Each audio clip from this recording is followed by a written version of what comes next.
Where legends breathe again. Eld myth. Before cities, before empires, before the first stories were carved into stone, humanity listened. We listened to the crash of waves against an unseen shore in the black of night. We listened to the groan of the earth in deep caverns, and the hiss of wind through barren mountain passes. And in those sounds, we heard something else.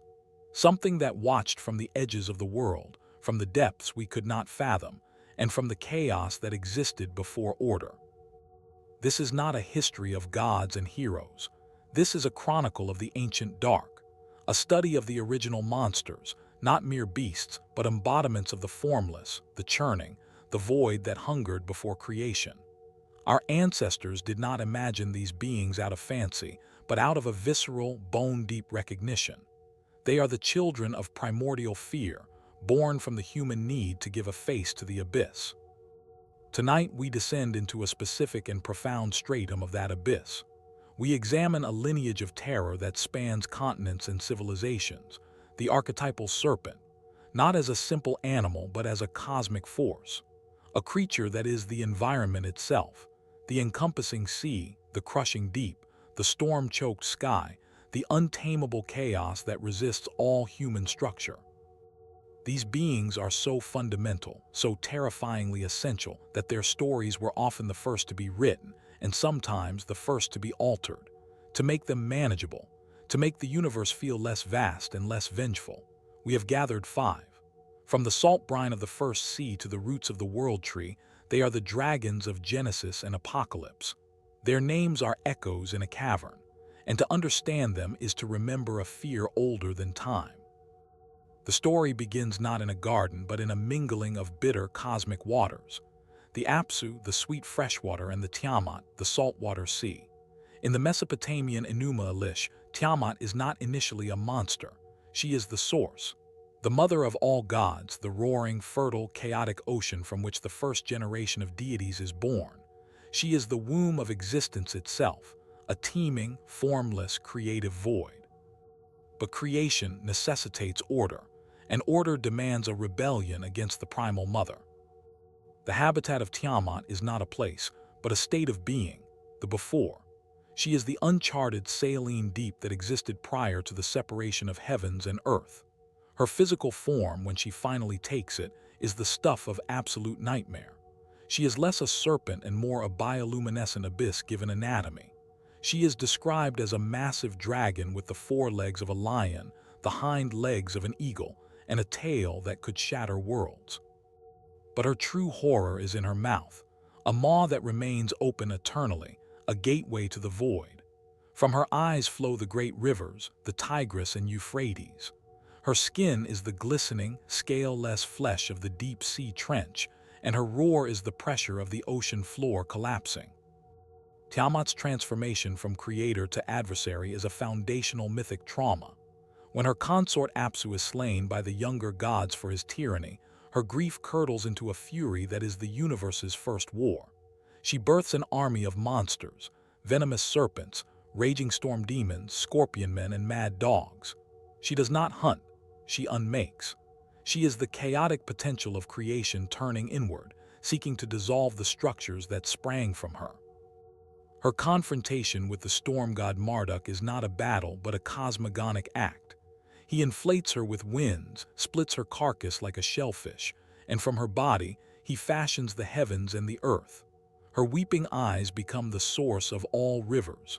Her silenced roar becomes the wind. But consider the hidden layer. In the earliest fragmented whispers, Tiamat may not have been slain so cleanly. The act of structuring the cosmos from her corpse is a profound act of censorship. The chaotic, maternal, all-encompassing source is dismembered and transformed into inert geography. The living, breathing, dangerous mother of all is turned into a mere resource. The fear she represents is not of a predator, but of the source itself, the recognition that we are born from something wild, uncontrollable, and ultimately indifferent, which must be violently subdued for our world to exist. Her legacy is the ultimate taboo, the murder of the primordial mother to build a civilization. If Tiamat is the chaotic source, then Apophis is the entropic end. In the Egyptian cosmos, Mat, order, truth, balance, is a fragile boat sailing on a ceaseless dark river. And from the depths of that river, from the outer darkness beyond the world, surges the serpent Apep, or Apophis. He has no origin story. He was never born, never created. He simply is, the embodiment of Isfet, pure chaos, dissolution, and oblivion. He is the enemy of the sun god Ra, and thus the enemy of light, life, and time itself. Apophis's habitat is the Jewet, the underworld, specifically its darkest, most inverted regions. He dwells in the horizon's belly where the sun sets and lurks just below the path of Ra's solar bark during its nightly journey. His environment is one of anti-creation, a desert of infinite sand within the cosmic sea, a place of silence, thirst, and unbeing. Physically, he is a serpent of exaggerated, terrifying proportion, often depicted as 16 yards long, with a head of flint. He is not bioluminescent but absorptionist. His scales are the black of a starless midnight, drinking the light around him. His behavior is pure, undirected malice. He does not guard treasure, demand sacrifices, or interact with humans. His sole function is to attack the solar bark each night, to stop the sun from rising, to unravel the ordered universe back into the uniform soup of pre-creation. He is fought nightly by Ra and his entourage, including the god Set, who embodies necessary violence. Apophis is never truly destroyed. He is hacked apart, bound, and burned, only to reform in the darkness for the next cycle. This eternal, ritualized combat is the heartbeat of Egyptian reality. The hidden aspect of Apophis is not in a censored myth, but in the terrifying reality of his existence. He is a necessary force.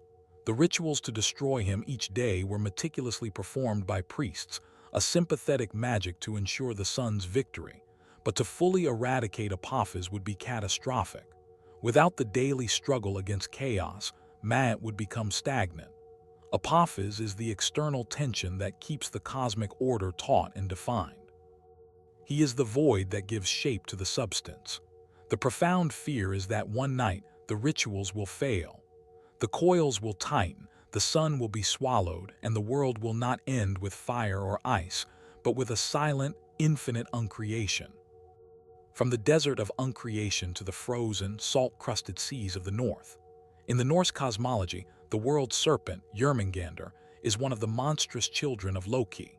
Thrown into the great ocean by Odin, the serpent grew so large that it encircled Midgard, the realm of humanity, and could grasp its own tail. It does not dwell in the ocean. It is the boundary of the ocean. Its body is the horizon line where sea meets sky, a living Ouroboros defining the limits of the known world. Jörmungandr's habitat is the gray, storm-racked sea that surrounds and defines the Viking world. It is the deep that sailors fear, the tempest that rises without warning, the tidal wave that erases islands. Its physical presence is defined by implication. A sailor might see a chain of jagged reefs where none were charted, the spines of its back. A mountain of water that rises and then sinks, a coil shifting in its sleep. Its scale is environmental, geographical. When it stirs, the oceans churn and lash the land. When it finally releases its tail at Ragnarok, the seas will drain from the world, heralding the end. Its most famous human encounter is with the thunder god Thor. Twice they meet. Once in the hall of the giant Utgard the Loki, Thor fails to lift a cat that is, in fact, the serpent in illusion. Later, fishing with the giant Hymir, Thor hooks the beast, their confrontation causing earthquakes and thunder before the line snaps. These are not tales of hunting a beast, but of testing the very boundaries of the world. Jörmungandr is the ultimate adversary, yet it is also a part of the world's structure. Its poison is said to be so potent it will kill Thor at Ragnarok, but the god will only take 9 steps before falling, a symbolic death of the sky to the venom of the deep. The hidden layer here is one of fatalistic intimacy. Unlike the distant Apophis, Jörmungandr is wrapped around humanity's home. We live inside its coil. Every voyage across the sea is a journey over its resting body. The fear is not of a distant chaos, but of the very foundation of one's reality turning against you. It is the sentience of the environment, a guardian that is also a jailer, a border that is also a noose. Its final battle with Thor is predestined, written into the fabric of fate. The Norse psyche understood that the forces which define our world are the same ones that will, inevitably, destroy it. We travel now to the sun-drenched slopes of Mount Parnassus before the marble temples before the oracle. Here, in a cave at the world's navel, dwelt Python, the Dracana, the she-dragon. A child of Gaia, the earth herself, Python was the guardian of the Omphalos, the primordial stone marking the center of the world. Her breath was a toxic mist, her coils were the clefts of the mountain, and her role was profoundly chthonic, connected to the deep, prophetic powers of the earth. Python's habitat is the liminal space between the deep earth and the human world. The sacred spring, the fissure that emits intoxicating vapors, the dark, humid cave. She is not a creature of the far ocean, but of the localized wilderness, the untamed power spot that civilization seeks to claim. She represents the raw, oracular voice of the land itself, a voice that is chaotic, ambiguous, and terrifyingly truthful. To slay her was not to defeat chaos, but to co-opt it. The young god Apollo does exactly this. He hunts Python from Delphi to the mountains and pierces her with his arrows, the weapons of reason, light, and order. He establishes his own oracle upon her corpse, but this is not a clean victory. The Pythia, Apollo's priestess, must still sit upon a tripod over the chasm Python once guarded, breathing in the same vapors to prophesy. Apollo takes the title Pythian. The god of music and reason must absorb the serpent's chaotic, earthbound power to speak for the divine. Python is not erased, she is digested. The censored version lies in what was lost. The pre-Apollonian oracle was likely wilder, less institutional. The prophecies may have been more visceral, less politically convenient. Python's defeat symbolizes the Hellenic shift from chthonic, feminine earth powers to Olympian, patriarchal sky gods. The fear Python embodied was of the land's own consciousness, a voice that could not be controlled, only silenced and its seat usurped. Her story is a colonization myth, where the primordial guardian is recast as a monstrous obstacle to a newer, brighter order. Our final entry takes us to the rocky, arid highlands of the Hittite Empire. Here, the myth of Illuyanka is preserved not as a cosmic poem, but as the script for a Pureli festival, a ritual to ensure the coming of the spring rains and the renewal of the land. Illuyanka is not a distant concept, but an immediate annual threat. A giant serpent who challenges the storm god Tarhunt, steals his heart and eyes, and must be defeated through cunning and trickery. Illuyanka's environment is the Anatolian landscape in drought. It is the serpent of the dry riverbed, the creature that hoards the waters, the embodiment of stagnation that prevents the life-giving storm. In the myth, Tarhunt is aided by a mortal woman and her son, who marry into the serpent's family and then betray it during a feast, getting it drunk so the god can strike. The serpent is a social creature here, with a family susceptible to deception. This is a monster that can be engaged with, outsmarted, and ritually slain each year to guarantee the cycle of seasons. The symbolism is starkly agricultural. Illuyanka represents the parched earth, the withholding of fertility. Its defeat is the breaking of the drought, the release of the storm. The ritual reenactment of this myth was a communal act of sympathetic magic, aligning human society with the necessary victory of order, the storm, over chaos, the drought. The fear is not of the end of the world, but of the end of the harvest, a more immediate, visceral annihilation. The hidden aspect is in the method of the victory. The storm god does not win through sheer might alone. He requires mortal cunning, deception, and even the breaking of social bonds, the betrayal of family. This suggests a deeper, perhaps darker, understanding that to ensure the survival of the community, one must sometimes employ the tricks of the chaos itself. The ritual acknowledges that order is not pure. It must sometimes get its hands dirty, must use the serpent's own guile against it to secure the continuation of life. Now let the silence settle. Imagine the landscapes left behind. the empty, salt-crusted expanse where Tiamat's blood first soaked into the clay, the deep, silent corridor of the Jewett where only the ghost of a solar bark's wake disturbs the water, the gray, endless ocean, its surface broken only by the suggestion of a spine that could be rock or could be something else, the quiet, misty cleft of Delphi where the earth still exhales its forgotten dreams, the sun-baked riverbed, waiting for the first distant rumble of thunder. These are not just settings, they are psychic territories. They are the maps of ancient anxieties. In these liminal spaces between sea and sky, night and day, earth and underworld, drought and storm, the human mind has always projected a resident, a keeper of the threshold, a face for the formless transition. We stand on the shore and we cannot help but feel watched by the deep. We look at the storm clouds and we sense intent. It is a profound, universal sensation that the environment is not passive. It is alive, and it remembers a time before us. What connects these five?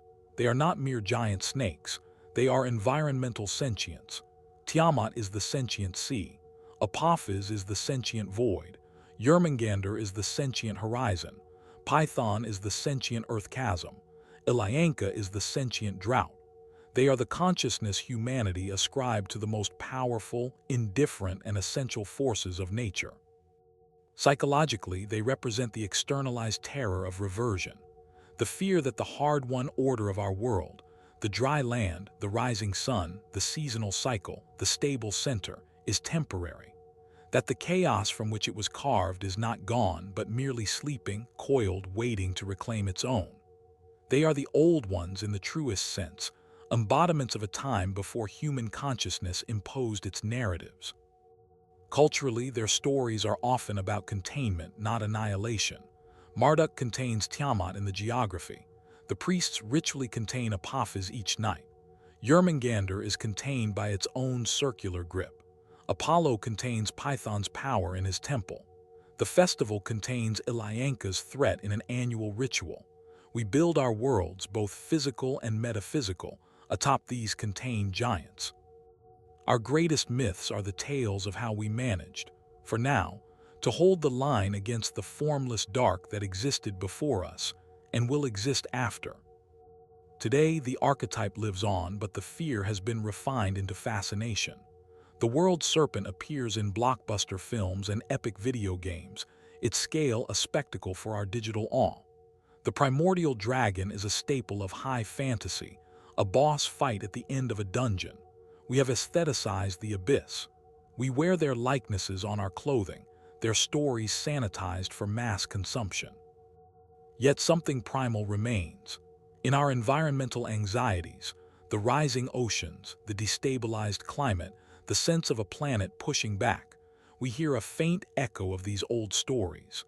We no longer blame a serpent for the drought, but we understand, viscerally, the concept of a world system turning against our order.